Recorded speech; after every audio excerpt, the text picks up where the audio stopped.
Halo teman-teman semua, perkenalkan nama saya Elizabeth Ekarista, mahasiswa keperawatan dari Universitas Katolik Indonesia Santo Paulus Ruteng. Di video ini, saya akan bagi sedikit ilmu kepada teman-teman semua mengenai apa itu kolesterol. Langsung saja kita simak penjelasannya. Kolesterol adalah metabolit yang mengandung lemak sterol yang ditemukan pada membran sel dan disirkulasikan dalam plasma darah. Kolesterol merupakan jenis lipid khusus yang disebut steroid. Suatu lipid yang memiliki struktur kimia 4 cincin atom karbon. Steroid lain termasuk steroid hormon seperti kortisol, estrogen, dan testosteron. Semua hormon steroid ini terbuat dari perubahan struktur dasar kimia kolesterol.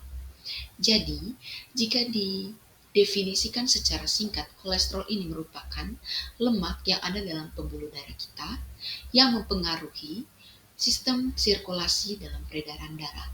Jadi, jika dalam suatu arteri pada jalannya darah ke seluruh tubuh terdapat lemak atau yang disebut dengan kolesterol ini, itu dapat menyebabkan penyumbatan darah untuk disebarkan ke seluruh tubuh. Yang berikutnya adalah mengenai jenis-jenis kolesterol. Ada dua bentuk utama kolesterol yang ditemukan dalam tubuh. Yang pertama adalah kolesterol LDL. Kolesterol LDL ini sering disebut dengan kolesterol jahat karena memiliki tingkat yang tinggi, dapat meningkatkan risiko penyakit jantung. Partikel kolesterol LDL mengangkut kolesterol dari hati ke berbagai bagian tubuh.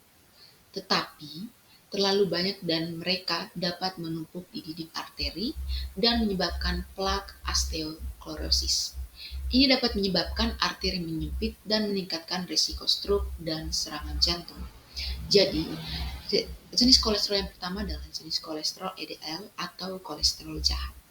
Yang kedua adalah kolesterol HDL. Kolesterol HDL ini sebaliknya dari kolesterol LDL, yaitu kolesterol yang baik. Dia membersihkan arteri dari kolesterol berlebih dan melindungi jantung dari penyakit jantung dengan membawa kolesterol dari pembuluh darah kembali ke hati, di mana ia dapat dihilangkan dari tubuh. Berikutnya adalah mengenai gejala dan tanda kolesterol. Jika teman-teman memiliki kolesterol tinggi yang dapat menyebabkan masalah kesehatan yang lebih serius. Adapun gejala dan tanda yang dapat kita lihat, yang pertama adalah angina. Angina ini adalah nyeri dada yang terjadi ketika aliran darah ke otot jantung terbatas karena plak kolesterol menyumbat pembuluh darah koroner. Nyeri ini biasanya muncul saat Anda bergerak atau mengalami stres. Yang kedua adalah serangan jantung. Pembekuan darah dapat terjadi di pembuluh darah koroner karena tumpukan plak kolesterol yang dapat mengurangi aliran darah ke jantung, menyebabkan serangan jantung, ketidaknyamanan di bagian atas tubuh, nyeri dada yang kuat, sesak nafas, dan mual serta muntah. Yang ketiga adalah stroke. Plak kolesterol pecah dan menyumbat pembuluh darah yang mengarah ke otak, kelemahan otot, kesulitan berbicara, kesulitan berjalan, dan kehilangan koordinasi adalah gejala stroke. Yang berikutnya adalah ekstelasma, adalah penumpukan lemak di bawah kulit, di sekitar mata, biasanya di kelopak mata atas. Ini dapat menjadi tanda eksternal dari kadar kolesterol tinggi. Yang terakhir adalah gangguan pembuluh darah perifer. Gangguan sirkulasi seperti nyeri atau kram kaki saat berjalan dapat disebabkan oleh penumpukan kolesterol dalam pembuluh darah perifer, seperti pembuluh darah di kaki. Pembahasan berikutnya kita masuk pada penyebab kolesterol. Berbagai faktor dapat menyebabkan kolesterol tinggi dalam darah yang juga disebut sebagai hiperkolesterolemia. Dan ini termasuk yang pertama adalah pola makan. Makanan seperti daging berlemak, produk susu tinggi lemak, makanan cepat saji, dan makanan olahan sering mengandung banyak lemak jenuh dan kolesterol. Yang kedua adalah faktor genetika.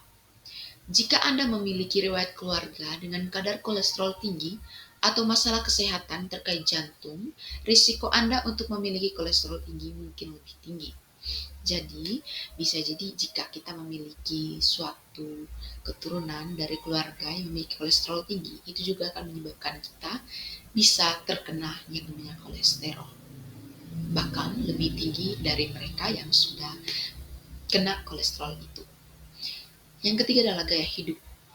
Risiko terkena kolesterol tinggi dapat meningkat karena gaya hidup yang tidak sehat, seperti merokok, tidak berolahraga, dan kelebihan berat badan.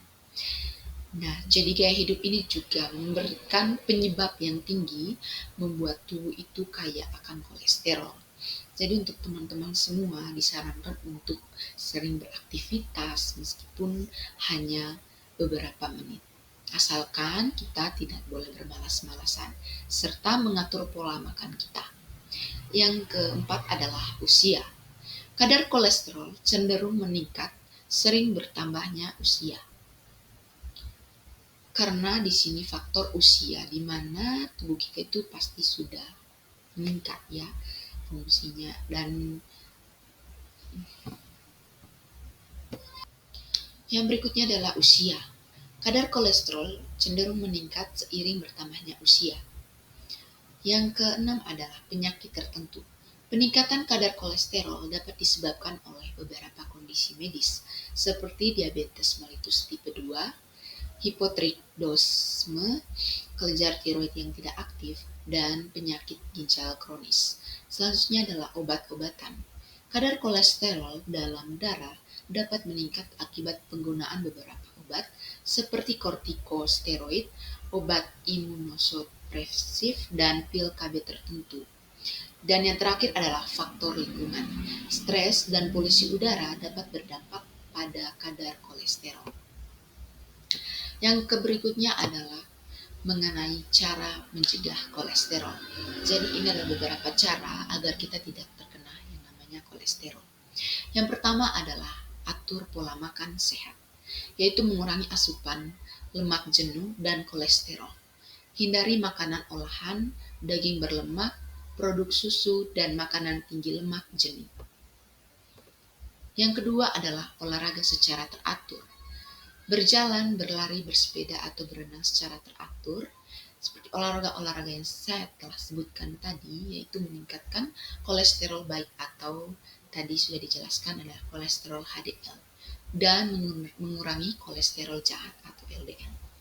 Yang ketiga adalah hentikan merokok. Merokok ini merupakan salah satu faktor yang menyebabkan kolesterol tinggi, karena merokok merusak pembuluh darah dan dapat menyebabkan kadar kolesterol baik menjadi lebih rendah. Jadi, teman-teman harus berhenti merokok jika Anda ingin menjaga kesehatan jantung Anda. Yang berikutnya adalah jangan minum alkohol terlalu banyak. Jika teman-teman minum alkohol, lakukanlah dalam jumlah yang wajar. Menurut kebanyakan rekomendasi kesehatan, wanita tidak boleh minum lebih dari 1 minuman setiap hari, dan pria tidak boleh minum lebih dari 2 minuman setiap hari. Berikutnya yaitu mengendalikan stres. Kesehatan jantung teman-teman dapat terpengaruh oleh stres atau pikiran yang berlebih hingga menyebabkan teman-teman stres hingga depresi. Jadi cari cara untuk mengurangi stres seperti meditasi, yoga, atau meluangkan waktu untuk bersenang-senang atau refreshing. Berikutnya adalah lakukan pemeriksaan kesehatan berkala. Jika teman-teman memiliki riwayat penyakit jantung atau kolesterol tinggi dalam keluarga teman-teman, bisa dilakukan pemeriksaan secara berkala. Yang terakhir adalah obat-obatan. Jika langkah-langkah gaya hidup tidak cukup untuk mengendalikan kolesterol tinggi teman-teman, dokter teman-teman mungkin meresepkan obat-obatan pengaruh kolesterol. Jadi bisa didiskusikan bersama dokter. Dan itu adalah mengenai kolesterol. Jadi teman-teman, semoga informasi ini bermanfaat untuk teman-teman semua. Dan kolesterol ini sangat berbahaya karena dapat mengancam nyawa. Karena jika kadar kolesterol dalam tubuh kita terlalu tinggi, itu dapat membuat pembuluh darah itu tersumbat dan darah tidak bisa diedarkan ke seluruh tubuh, hingga nanti menyebabkan serangan jantung. Jadi jagalah kesehatan kita dengan melakukan cara-cara tadi yang telah saya sampaikan. Semoga video ini bermanfaat untuk teman-teman semua dan salam sehat. Bye-bye. Sampai jumpa di video selanjutnya.